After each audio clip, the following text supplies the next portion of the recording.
Cindy James, a name that, for many, conjures up a haunting sense of mystery and tragedy.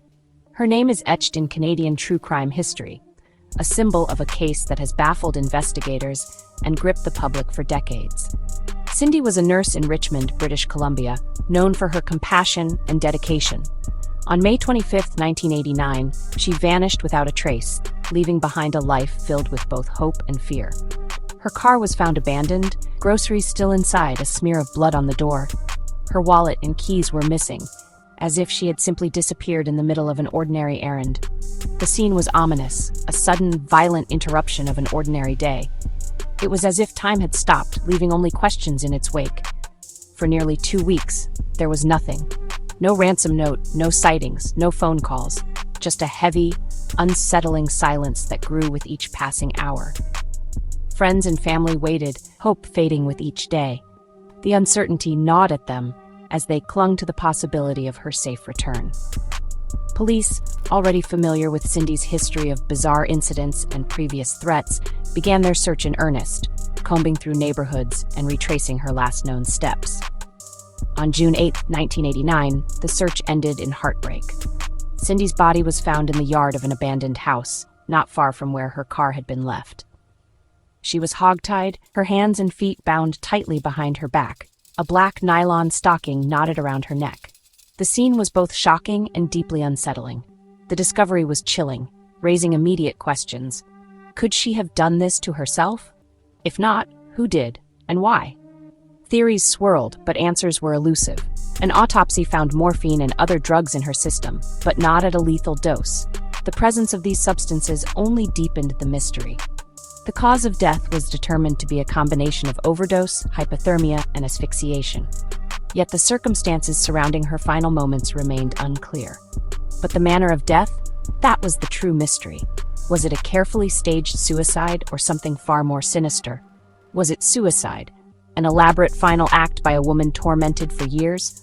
Or was it murder, the brutal conclusion to a terrifying campaign of harassment and fear? Cindy James was dead, but the questions had only just begun. Her story would haunt the community and investigators for years to come. The community was left reeling, struggling to make sense of the bizarre and brutal scene. Fear and suspicion spread as everyone wondered who or what was responsible. The investigation would soon reveal a tangled web of fear, doubt, and unanswered questions. Every clue seemed to lead to more confusion.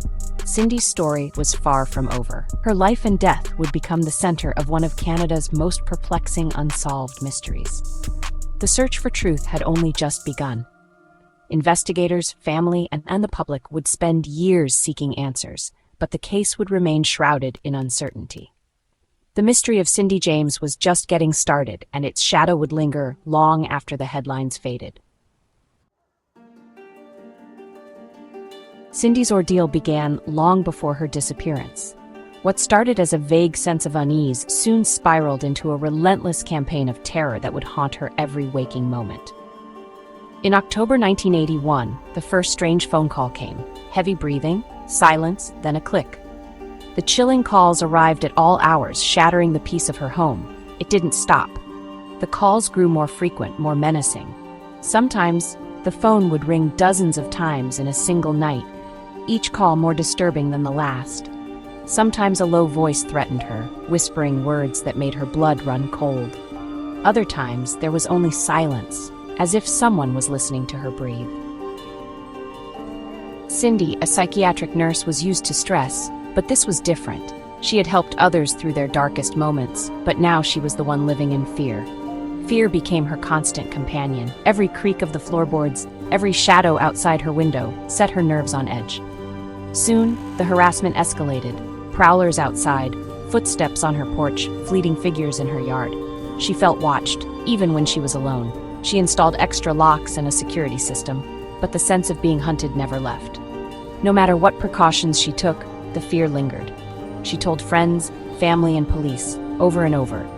Some believed her, others wondered if the stress was getting to her. Cindy kept meticulous notes documenting every incident. She wrote down every call, every shadow, every threat, desperate to make sense of the nightmare. The police took her reports seriously at first, but the perpetrator remained a phantom. No fingerprints, no witnesses, just fear and confusion. The incidents grew more bizarre, porch lights smashed, phone lines cut, threatening notes left behind. The attacks seemed calculated, designed to break her spirit. One note simply read, "I see you." The message was clear, nowhere was safe. Cindy tried to live normally, but the constant threat wore her down. Even at work or in public, she felt eyes on her, the weight of dread never lifting. She reported being physically attacked, grabbed from behind, strange substances on her food, waking up disoriented. The attacks became more brazen, more personal. Friends sometimes found her dazed, with unexplained cuts or bruises. The physical evidence was undeniable, but the source remained a mystery. Each new report brought police, but no answers. The authorities searched, questioned, and investigated, but the truth always slipped through their fingers. Was this a sophisticated stalker, or was something else at play? Theories swirled, but nothing could explain the relentless torment. The evidence was always just out of reach. Every clue led to another dead end, deepening the mystery. Cindy's life became a nightmare of fear and uncertainty. Sleep was elusive, and every night brought new terrors. The police were baffled, the community unsettled. Whispers of the case spread, and neighbors grew wary.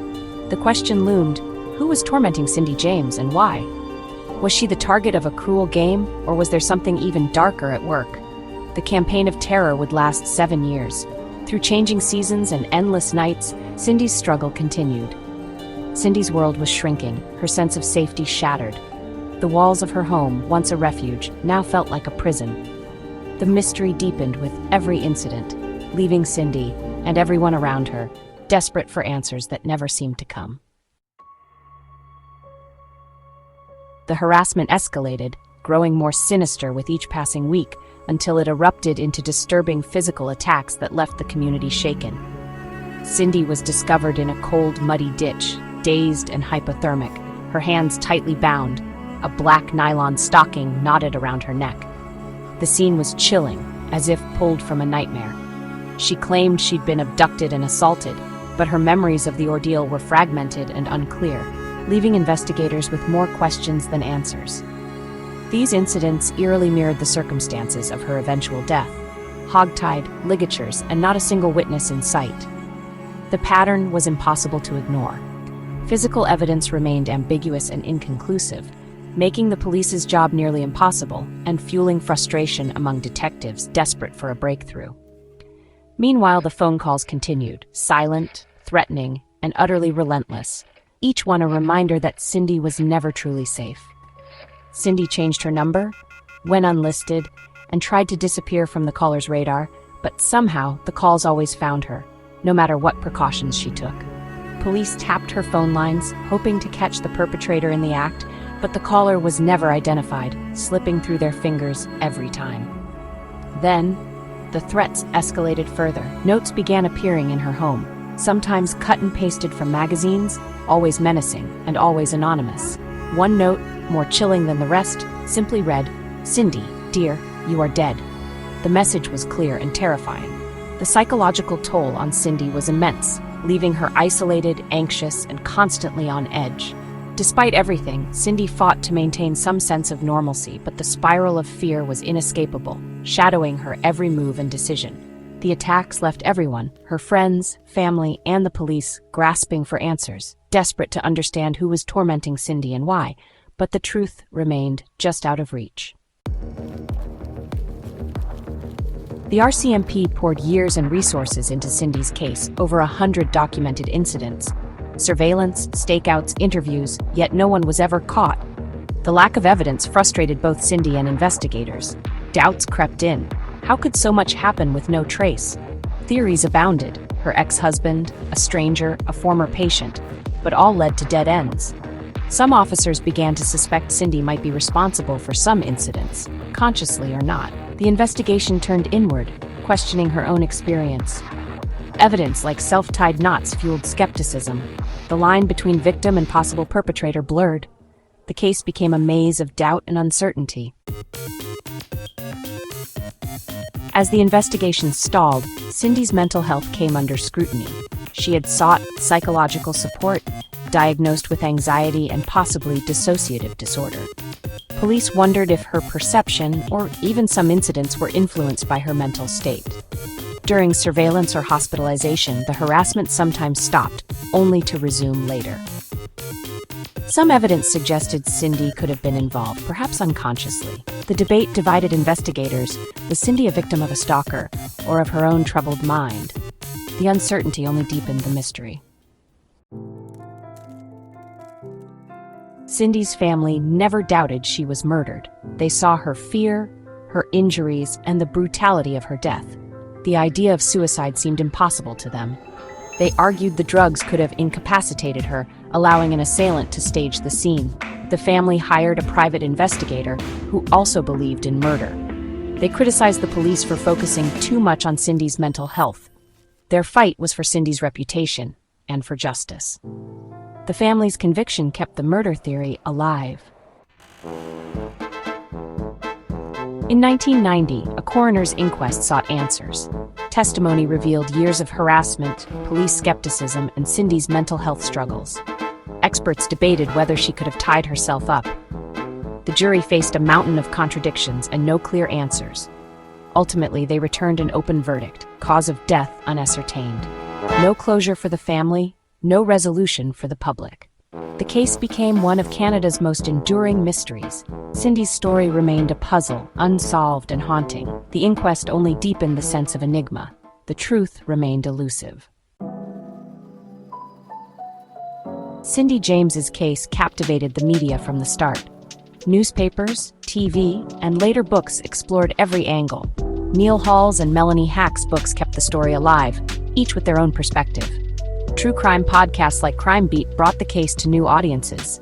The story's ambiguity made it irresistible for storytellers and sleuths alike. Each retelling sparked new debate, but no new answers. Cindy's enigma endures in the public imagination.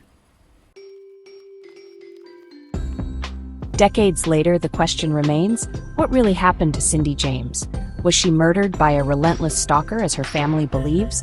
Or did psychological distress play a tragic role, as some investigators suspect? The open verdict leaves the case in limbo. Endless theories, no closure. Cindy's suffering was real, her fear undeniable. The tragedy is compounded by mystery. The dust has never settled. The questions linger. What happened to Cindy James? We may never know.